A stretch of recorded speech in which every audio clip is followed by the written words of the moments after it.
I think we're live, Jo. Hello, Hello. everyone. Hi, Hi, everyone. Jo.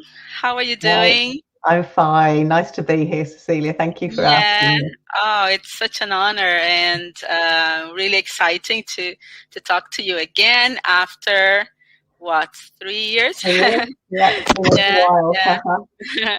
So, thanks so much for accepting, Jo. Yeah. And today we're going to talk about language development and language awareness for teachers, both teachers who work at schools and who work one-to-one, right? And yes, and do you want to introduce yourself first, Jo? I'm sure that Sure. lots of people know you already. You're Oh, very well, famous. thankfully don't. But Yeah, do some you people are going, who the hell is she? Yeah, no, but not at all. I'm sure there's. Anyway, my name is Jo Gakonga, and I work at Warwick University, which is how I met Cecilia, because she was one of my students there, and a very good student there. I've been teaching English for about 30 years. I started in Taiwan in 1989, and I've been training teachers for about 20 of those. So I start mainly on CELTA courses, but also in sessional, and now obviously at Warwick on the MA TESOL. So and I've also got a website at ELT Training, as you can see. I'm giving myself a plug down there. In which I make video-based training material particularly for novice teachers and for CELTA trainees. So that's me. I'm particularly interested in the power of the internet, actually, for teacher development and teacher training. And also, I'm a bit of a grammar queen. I like a bit of English grammar. So that's been an area of speciality for me. And mentoring and feedback. I'm quite interested in mentoring feedback. Yeah. So I'm doing a PhD. I'm sort of writing it up at the moment on mentoring processes, really, and a mentoring program within the MA that you know a bit about. Yes, I know. Thank you so much, Jo. We are going to talk about your website soon, because I know there are so many resources there. Yeah, free of charge for teachers. Some of them are for members, but we're going to talk about that in a moment. So I have a question for you already, Jo, which is in general. I know it's a very broad question, and you can narrow down as you like. But in general, how and where can teachers self-study? Do you have any tips? There's so many resources, aren't there? I mean, honest, it's something that for me has been such a revelation in the last 10 years, I suppose. But when I started teaching, in Taiwan in a private language school, and I knew nothing. I was a backpacker. I had no qualifications at all. Really? No. Absolutely. You were a backpacker at the time? Fell into it. And I was very lucky because I was in a school that was very supportive and had lots of materials, and they employed somebody to help novice teachers like me prepare. And so I had a lot of support, and it was hugely helpful. But I have also worked occasionally in schools where there hasn't been that much support. And I think that that's true for a lot of teachers. You know, teaching can be a really isolating profession. You're stuck in your classroom, and if the staff room isn't, very well populated, or, there isn't that sort of vibe in there, then, it can be really isolating. And I think, as I say, about 10 years ago, particularly when I'm 12 years ago, maybe when I did the MA, it was a real light bulb moment for me, because suddenly the internet, which was there before, but I hadn't really noticed it before. And suddenly there were all these teachers who were not only just motivated, but really inspiring, and and made me feel really interested in my development again. And so I think that that's a fantastic thing. There's just so much on there, so much out there that's free and that's friendly, and where you can get in contact with teachers who will make you think, yeah, that's interesting. Yeah, I'm going to go and do that. And so, there's lots of stuff. I've got a resource. Sorry, I'm going to plug my website already. I've got a resource. Yeah, I know. on the site, which is called Ideas and Resources for Busy Teachers. And because I started to think, well, here there's all sorts of stuff that I know about that I like, and it was useful to have a place where there were all those links. And so I've put up all those links. And is it on your website? It's on the website. Joe? It's right. called, it's free. It's called Ideas and Resources for Busy Teachers. So you can just go to there. And on there are links for blogs, which have got, some of the just food for thought blogs, some active ideas blogs, sites like the British Council, which is so fantastic. I know you did quite a lot of teaching English, such an enormous resource. And lots of other places which have got resources. So there's lots of links there for all sorts of things, and webinars and MOOCs and all of these things that you can do. So Coursera, Future Learn, right? On exactly different topics. So all those things are there, and that's where I think would be a good place to start. And I'm also started about 3 months ago, well, before Christmas, I started sending out a weekly newsletter. So again, if you sign up to my site, I receive it, and I can see that some people said, I received Joe's emails. I send an email every Sunday morning, and that's got links also for CPD stuff.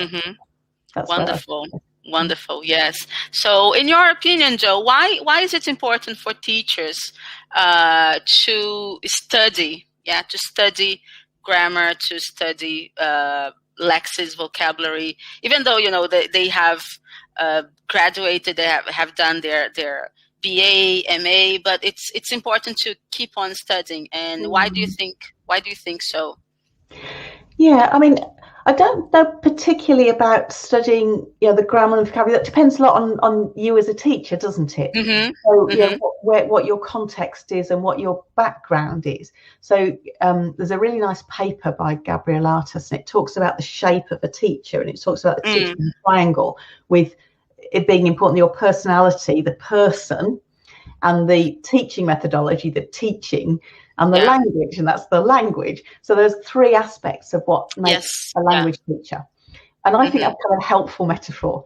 And so with the language side of things, you've got the 2 aspects of, one is how good is your own language, your own proficiency, and how good is your knowledge about language. So those 2 things make different things, very important. And my experience is that working with non-native speaker teachers, their knowledge about language tends to be very strong. They know what the present perfect is, but maybe there are still occasional slips. Obviously, depends. Some teachers have quite a lower level of proficiency, and some have a completely native-like proficiency. There's a big range. Yeah. And then the other side is that even people who have learnt English either as a first language or in that way, in a sort of native language type way, that maybe their knowledge about language is weaker. And so although I know that I've seen him this morning, I wouldn't be able to tell you why it's that and not here this morning, for example. And so I think that that's important too. I don't think that grammar's the only thing. I mean, grammar isn't the only thing, of course. No, not at all. No. It's important, but it is a major part of teaching, and I think, In terms of language, Joe, since you said that grammar is not the only aspect, and I completely agree with you. So, which aspects of the language do you find it important for example, for a novice teacher to start teaching? Beginner groups or intermediate groups. So which areas would you say? I mean, I guess, you mentioned the different levels, and that's so crucial. When you start out at the very beginning, what you need is not explanations about the present perfect. What you need is to be able to functionally achieve things like, what's your name? Where are you from? How long have you been learning English? Functional things. So at that lower level, I think grammar as function is important. Right. And then you go through sort of that sort of longer phase of intermediate sort of levels where then you, I mean, at some point you've got to learn the grammar, you've got to know how things are constructed, but the actual knowledge of the thing doesn't take very long to know. It doesn't take me long to know that when it's he, she, or it, you put an S on the end of the verb. I mean, that's a 2-minute learning experience, but it's a lifetime experience to get it right and to not make mistakes with that. Yeah, absolutely. So I think that there's a difference, isn't there, between the knowing and the being able to get it to your mouth in time. Those two things are different for learners. Yeah. And so for teachers, it's a case of having an awareness of that and thinking about at what stage the learners are. Do they need me to explain it, or do they need me to give lots of practice of it and correction of it? Which, Speaking of which, Jo, so when we're talking about the level of learners, do you think it's suitable for teachers to grade their language, according to their learners' level, or is this counterproductive in a way? What's your take on that? No, I'd say it's essential. I mean, I think that for a lot of, apart from anything else, a lot of the listening input that you get as a learner is actually the teacher talking. And so what you want is for it to be, it's that whole crash and I+1 thing, that you want input to be just slightly above the level. Above the level. Comfortable. And so, that what you want is for learners to be able to understand you and maybe to be able to learn from you. So where you've got beginner learners, then clearly you're going to be using probably some translation as well, if you're able to. And easier, I think. I'm certainly not averse to that. And simple language, simple instructions, lots of gesture. Whereas when you get to higher levels, higher levels, then obviously they need to hear a very natural model, and you need to be giving them a wider range of vocabulary in your speech to them. Yeah. Okay. Great. By the way, everyone, members of the group, if you have any questions, please type on the chat box. Okay. We have a question, Jo. Can I see who asked? Sorry, I don't know who asked, but I'm going to ask a question. I have a CELTA certificate and I'm preparing for CPE, for the CPE exam. What are the next steps or the courses before he or she starts the Delta? So he or she has done the CELTA. So what are the next steps? So did they say they're also preparing for CPE? Yes, they're preparing for the CPE, which is the highest. So I mean, usually what happens is that people do CELTA and then do about 2 years teaching experience before they do the Delta. Since this person is obviously a non-native speaker because they're doing the CPE, then I would guess that it's not unlikely that they already had some teaching experience before they did CELTA. So it depends a little bit on what their experience was before. I mean, about half the people who do CELTA in the world are non-native speakers, and a lot of those people will have previous teaching experience and probably other teaching qualifications. So in that case, you might not have to do very much before you go on to do Delta. If you haven't got much experience, then about 2 years full-time teaching experience is usually what centres require before you do Delta. My feeling is that Delta is a fantastic qualification. It really opened a lot of professional doors for me. So that was my experience, is that when I rolled up and said, have you got a job? And people said, have you got CELTA? I said, actually, I've got Delta. And they went, come on in. Let me employ you. So that was my experience. So it's a great qualification, and it's a really thought-provoking, I think, qualification. So I'd really recommend it. But you do need to have a reasonable amount of experience because you're going to be asked to reflect on that constantly. It's not something you see in isolation. It's definitely about building on the experience that you have in the classroom. Okay, great. Sorry, call to prayer. Sorry for that. Is it bothering you, Jo? No, I can only hear it a little bit. It's nice, actually. I like it. Okay, it's I live next to a mosque, and So 5 times a day, I get that. Okay, thank you. That was Guilherme. Okay, thank you, Jo. And I have another question for you. So what level, ideally, should teachers achieve, using the CFR grid, to teach? Do you think it depends on the learners again, or is there consensus on that? I think there's no real answer to that. It's important that whole triangle we were talking about before. So the language thing, the knowledge about language is important, but actually, of course, proficiency has some importance too. Now, given that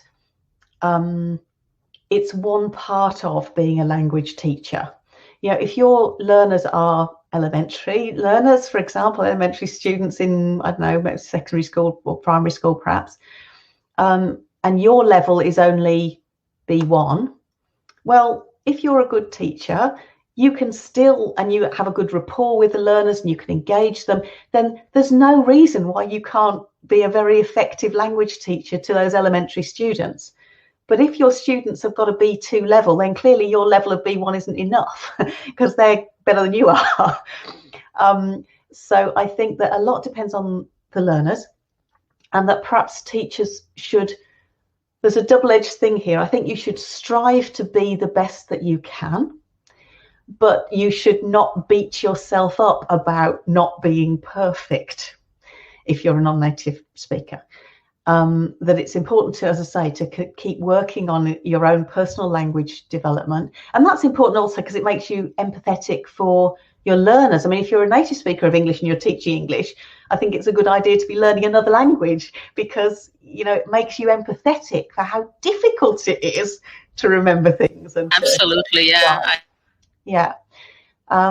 And I think also it perhaps keeps you interested. If you're a language teacher, then any kind of development will keep you interested in your job, and it will help prevent burnout and prevent boredom, and it'll keep the job creative and interesting.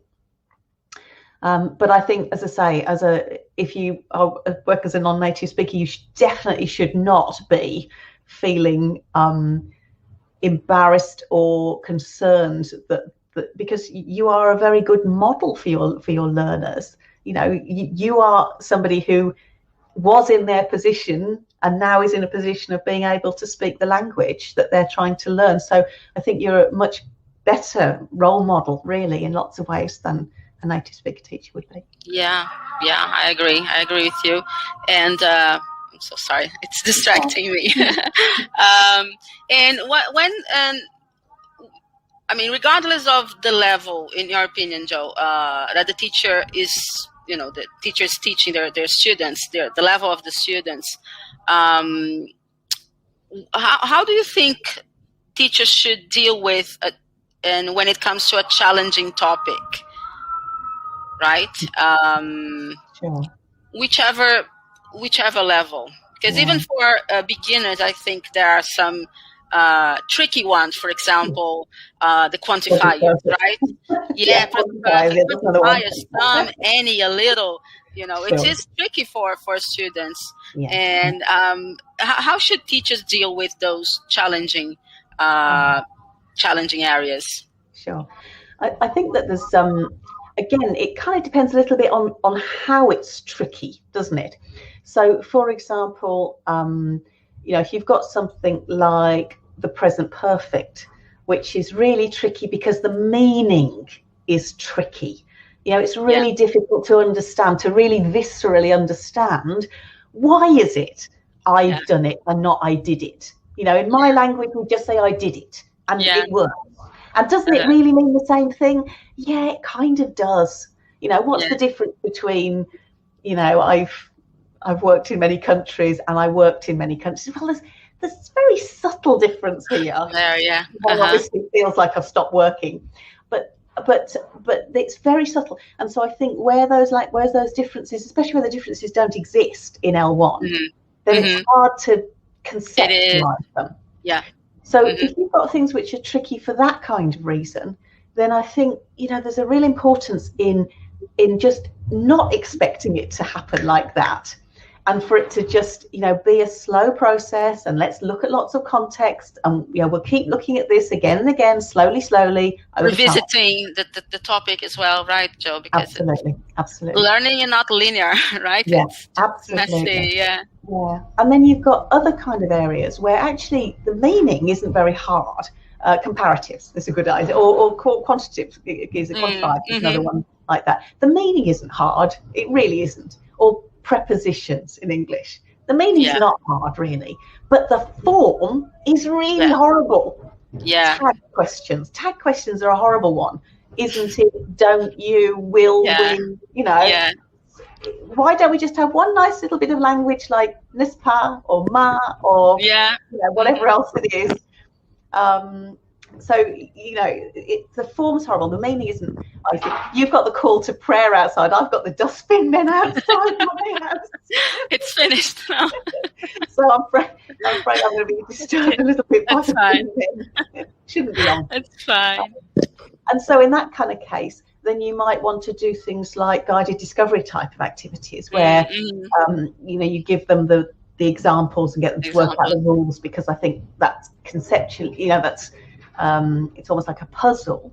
But again, I think it's little and often, and not expecting that today we've done the present perfect and so it's finished, It's just not like that. Yeah, I completely understand. Just let me ask you another question, Jo. Okay, how will the pandemic and the online teaching environment shape teaching development, in your opinion? Do you believe that face-to-face, Guilherme is asking, do you believe that face-to-face classes will die? Oh, that's such a good question. Such a good question. And I've really been thinking about, well, I guess I'm not the only one, I'm sure we've all been thinking about it. Yeah. And I've been thinking about it particularly in the context of CELTA courses, but the same is true, obviously, of other classes as well. But, CELTA went fully online in March last year, and for the first time. And it's been, in lots of centres, it's been very, very popular because obviously people can come, it's very convenient for people. And I've seen a lot of courses, and my experience is that actually people do learn the same skills. So you can do the same thing, you can achieve the same end in an online course. Actually, it's okay. But there is something that's missing. There's something about the collegiality and the rapport that you build in a face-to-face group between participants, as well as between trainers and participants, that is kind of for me is missing. It's not there. It is there still. It's just not quite the same. But I think you can achieve the same end for sure, And so I wonder if in the future maybe face-to-face classes will become something of a kind of a luxury premium, that the majority of our learning may become online because it's convenient, because it's cheaper, because it's easier. You can reach more people. You don't have to worry about geography, blah blah blah. Yeah. But that there'll still be a consensus of people who will want to do face-to-face classes for those kind of deeper reasons of wanting to learn in an environment like that. So I think it'll be hugely interesting to see what happens. Yes, and I don't know if we will be able to see that very soon or not.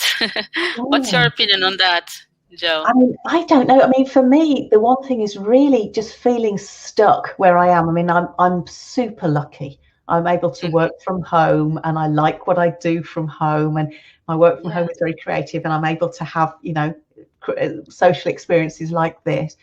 And I've got a nice partner, and a comfortable home, and I can walk outside my door and it's quite green and pleasant. So I'm very, very lucky. But I'm feeling so hemmed in, I really enjoy traveling. I enjoy going abroad. I enjoy seeing different cultures, and all of that seems to be just so closed.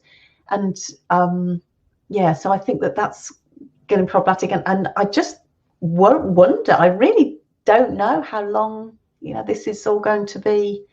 And it does have quite serious implications, I guess, for language teaching, particularly for itinerant teachers. So, I've taught in a lot of different countries in the past, and, a lot of the people that I teach, a lot of the people that I teach in CELTA want to go and teach in other countries. And it's a fantastic experience to be able to do that. And I wonder if the pandemic will really put the kibosh on that. My eldest son has got a job in China in Kunming, and he's been waiting to go for about 6 months because poor thing. He can't. So he started to teach online. Yeah, we'll see. My other question, Jo, do you have study tips for teachers when, in terms of the structure, what are your study tips, for example, for studying phonology, different areas of the language? Yeah. I guess that's a huge topic, isn't it? I think that perhaps the kind of things which work for you as an individual are going to be quite personal. Right. And that it's another good reason to be studying. We talked about how good your language has to be as a teacher. Another good reason to keep studying is for exactly those reasons, because part of, I think, your job as a teacher is not just to teach the knowledge, but also teach the how-to stuff. And if you're doing it yourself, then you've got a much better idea of what works, what can work for you. I think for language learning, the big thing is, I think there are two things for me. One is motivation. It's a long road. To learn a language well is a long road. And I'm the world's worst. I'm the world's biggest hypocrite here, because I've started to learn about 6 languages and got to about A2 level. Really? But never further. Never. I was married to a Swahili speaker for 20 years. Rubbish. So there's no excuse. I'm a hypocrite. But I think that there are some things like Quizlet cards always worked really well for me. Or actually flashcards, with just in your pocket. But Quizlet on the phone works really well for that. So learning vocabulary and things like that does help. At some point you have to know stuff. But also, as I say, motivation. And so I think motivation can come with interesting things to do in the language, so that it's not just I'm learning the language for the sake of the language, but I'm learning the language because I'm interested in this particular sitcom, or I really want to read this book in the original, or I really like this podcast or that podcast, and English is great for that, because clearly there's a huge variety of things which are in English which would be motivating. A lot of film, a lot of drama, a lot of literature, and of course a lot of that is is authentic and therefore difficult.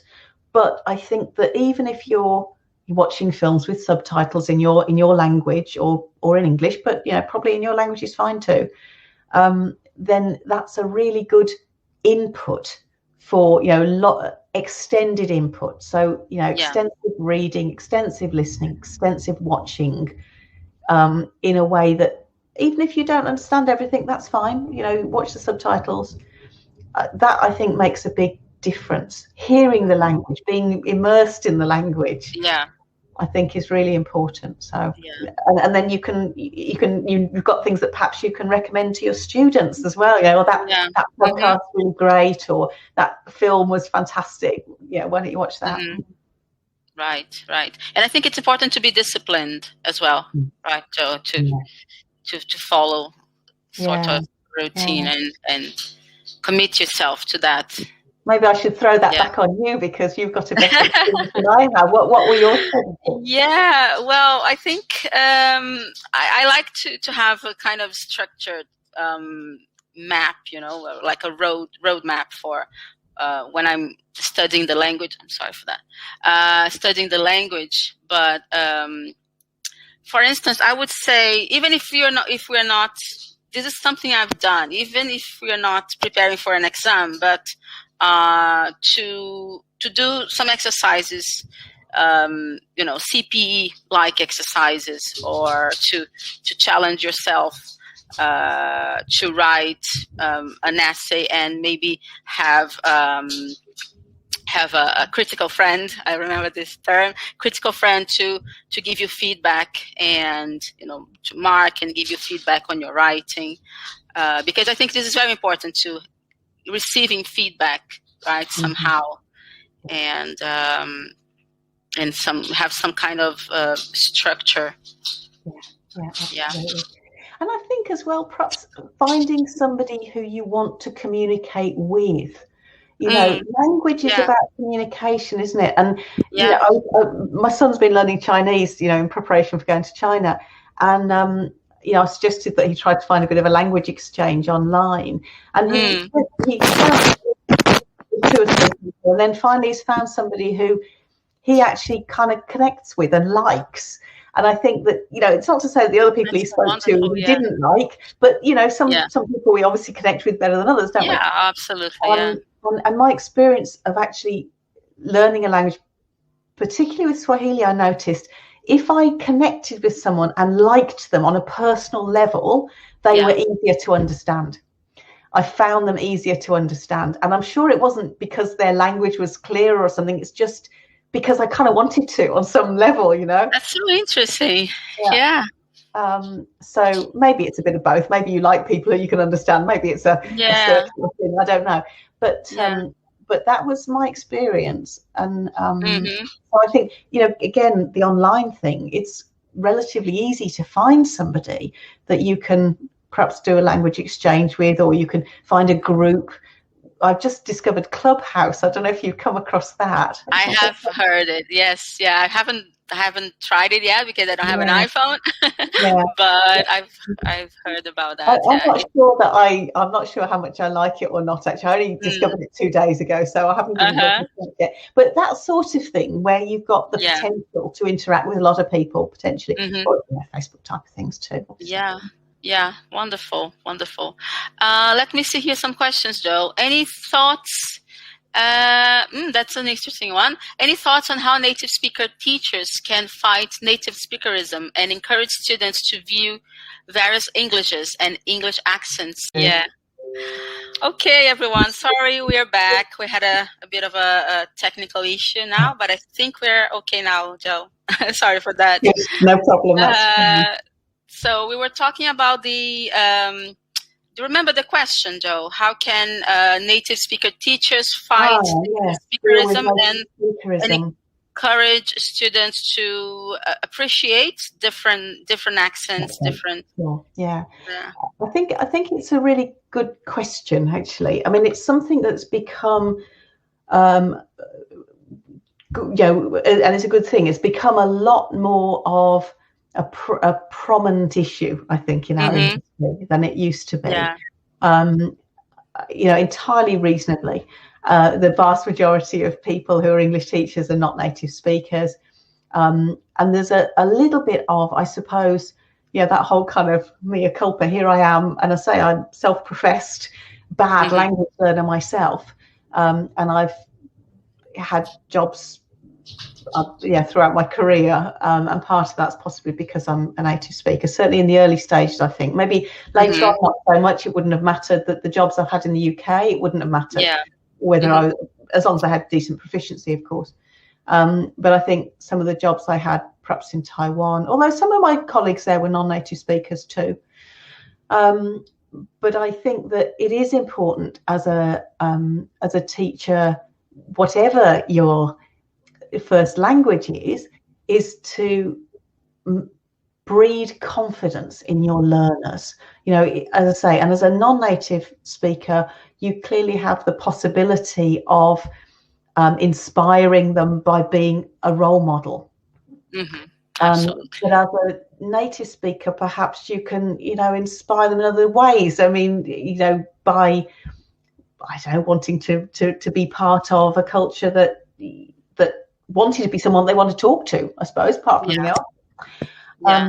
But I certainly think that there are lots of resources for where it's not only RP type of accents. I mean, my partner would laugh at this because he thinks I've got a really strong Birmingham accent, and I can't speak English at all very well.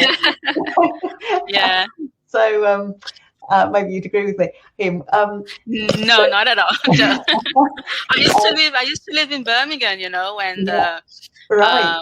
It was difficult in the beginning to understand the accent. Sure. It's great. But I think you can certainly use recordings with different accents and not just regional British or American accents, but also non-native speaking English speakers. And that can be really good with task-based stuff as well. I mean, the website ELLLO.org, I think it's English Listening Library Online or something, is fantastic because it's got ELLLO 3 L. Yes, I know this one.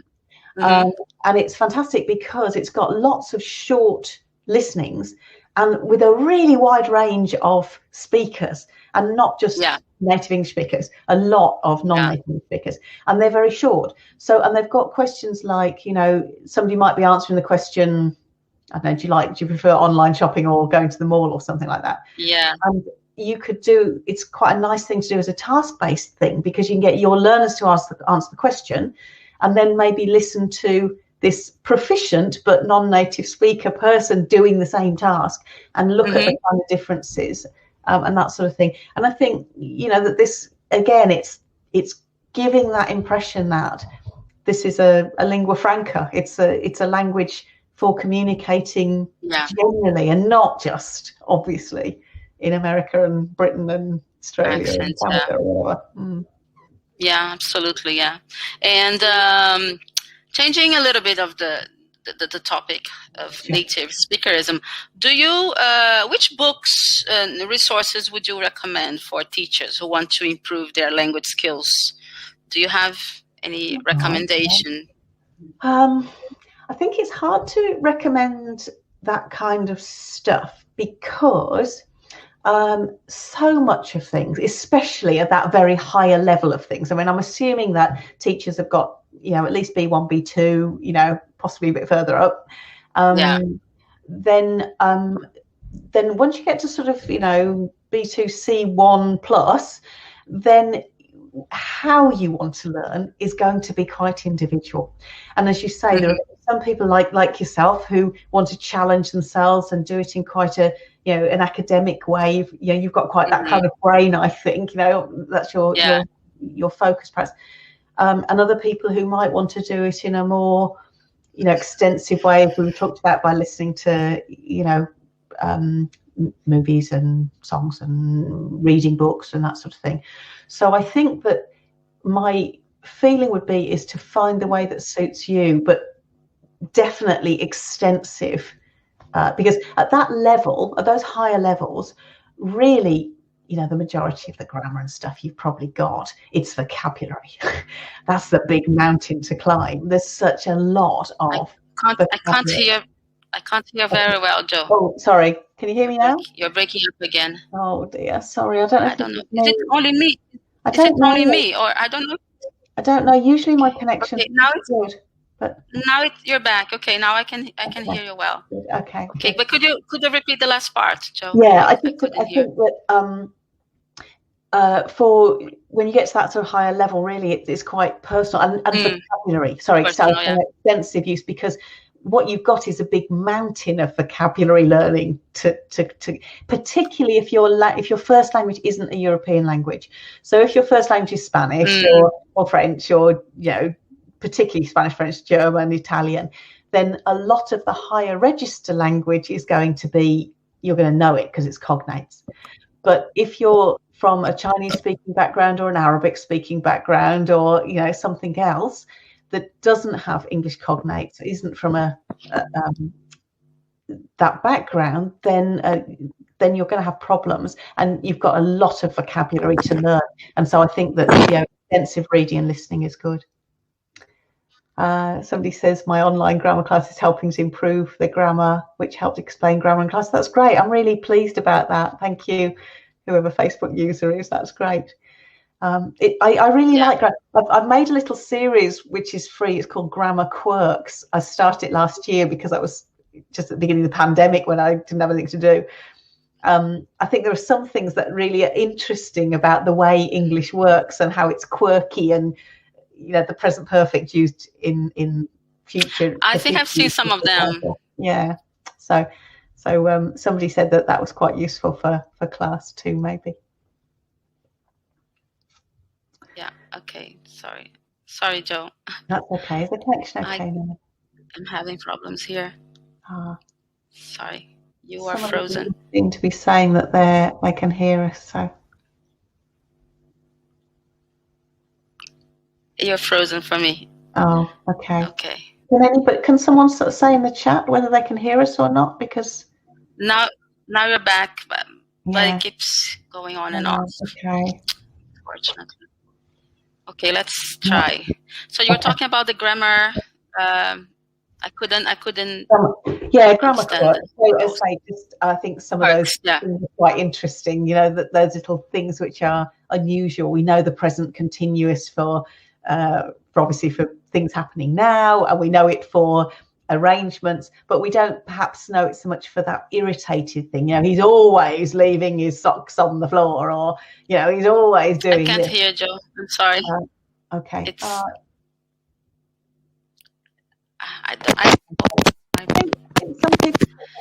Can you tell us, guys, if it's only me? I don't know what's going on. I think there's some things in the chat that say people can hear us. I can hear you. Okay. You can hear me. Okay. I can hear you. So annoying. I mean, for me, it's. Yes. I think it's the problem here. I'm so sorry, though. Okay, the grammar quirks. I remember seeing one of the videos that you've made. Yeah. Yeah, I put those up on YouTube. This person saying that they're talking about my grammar course, which is more extensive, and that's so. I'm really pleased that you're enjoying it, whoever you are. Yeah.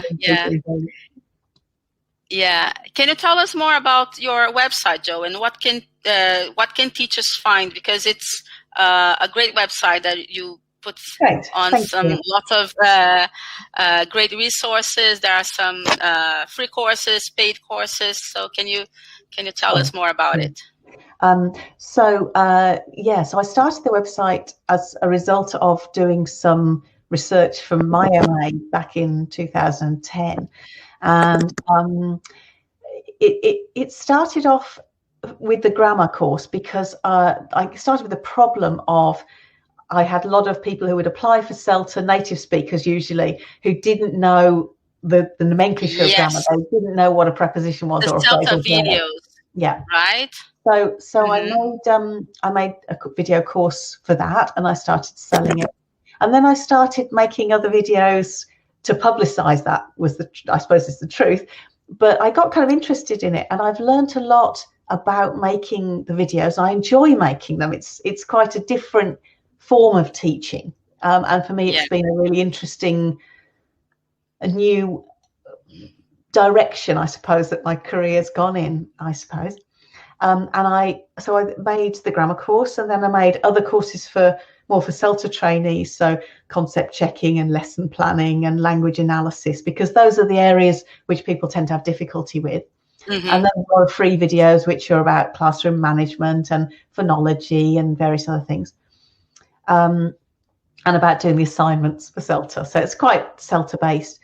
Yeah. But I'm starting to also think about more courses for novice teachers. So I made one course on inspirational ideas for teaching online, course, and I've got some other ideas in the pipeline for teaching grammar communicatively in a sort of more that's nice. Mm-hmm. I hope will be popular, and other things like observational things where perhaps people send me videos and I observe them and give them feedback. I think that might be something that people might be interested in too. So these are all things that are in the future. But I took voluntary severance from Warwick. I'm leaving there at the end of April. So the website will be probably my main focus then, and I'm doing a PhD, so the PhD and the website will be my two main focuses. Okay. So I'll hopefully making quite a lot more courses, I think. Wonderful. Yes, wonderful. Nice for teachers. Thank you. Yeah. And I'm going to leave the website, but I think people know already, right? Sure. And my last, let me see if there are any more questions. Now the connection is fine. I'm so sorry, Jo. It's all right, no problem. It was on my end, yeah. Okay. Are there any more questions, everyone, that you want to ask Jo or myself, or anything you want to say? Okay. Did you see that comment here, Jo? Jo's online grammar class is really helping me improve my understanding of grammar, which has helped me explain. Because when this is a great effect, right, Jo? Sure, I think, absolutely. I mean, I definitely didn't design them particularly for learners. They were designed for teachers or for people who were learning to be teachers. But I think, but I have had that comment before that people have said that actually they've been quite helpful to help learners as well, because they've been quite straightforward. So that's always nice to hear that there's uses for them. Yeah, and since you've mentioned videos, Jo, I remember that one of our classes we had in DMA was about video, right? Yeah, sure. I remember it was really inspiring. Do you think videos are, do you think teachers could start trying to make videos for their learners? And do you think it's a good medium for teaching online? Synchronously, asynchronously, what do you think about pre-recorded? I'm talking about pre-recorded videos, like the ones you make, right? Sure. I think that they're a fantastic resource, and I think that my experience is that you can do a lot with a video using a flipped classroom type approach, so that you can give your learners some vocabulary or some grammar or whatever, and then get them to, or something more extensive, listening, whatever, and get them then to come into the classroom and have more time for practice. And particularly, if you're teaching in an environment where coming into class, this is the only opportunity I have to actually use the language in a communicative way, then that you want to use that time in the best way for communication, I think. So I think that videos can really help that and be motivating. I've had a lot of enjoyment out of making them. They do take quite a lot of time. And I've found that the more I go on, actually, they don't take me less time necessarily, because I've learned how to make them more engaging, I think. So you do have to think about that. But I found them very creative and a very satisfying thing to make. And also, once you've done them, then they're there. So you can recycle them very often. You can, So I think that's something that's useful to think about. Any tips? Someone said methodology. Well, I'd say go and have a look at my free CELTA toolkit, because that's there's a whole load of, somebody says there, I completed my CELTA a few years ago and my methodology is very rusty. I read it. So let's say on the CELTA toolkit there are videos about classroom methodology. There's quite a lot about instructions and setting up activities and giving feedback and keeping them speaking in English and keeping them engaged. We've just launched one on speaking activities. Is that right, Jo? Yes, there's one on speaking activities there. Yeah. And also on giving feedback on writing. There's all sorts of things in there. So it's quite a rag bag, but there's about 50 odd videos in there. So some of them go back quite a long way. Yeah, wonderful. Okay, thank you so much, Jo. I think we've answered the questions. We discussed a lot. Thank you so much. It was really enriching and inspiring to hear you again, Jo. And if anyone wants to, I don't know, if you just giving teachers the space if they want to contact you for any other questions. Is that okay? Please do. Yeah, absolutely. So you can contact me through the website. It's probably the easiest. If you, you can go, there's a contact thing on there, or my email is jo.gakonga@elttraining.com. So feel very free to get in touch if you have any other questions. Yeah, thanks so much, Jo. It was lovely to. It was really nice to talk to you again, Cecilia. Yeah. Thank you very much for inviting me. My pleasure. Thank you, everyone who participated. And I'm sorry for my technical problem that now I've learned. It's my own mind. Sorry for that. Thanks, everybody, for coming. Thank you, everyone. Have a lovely weekend. Have a lovely weekend, Jo. Bye-bye. Bye.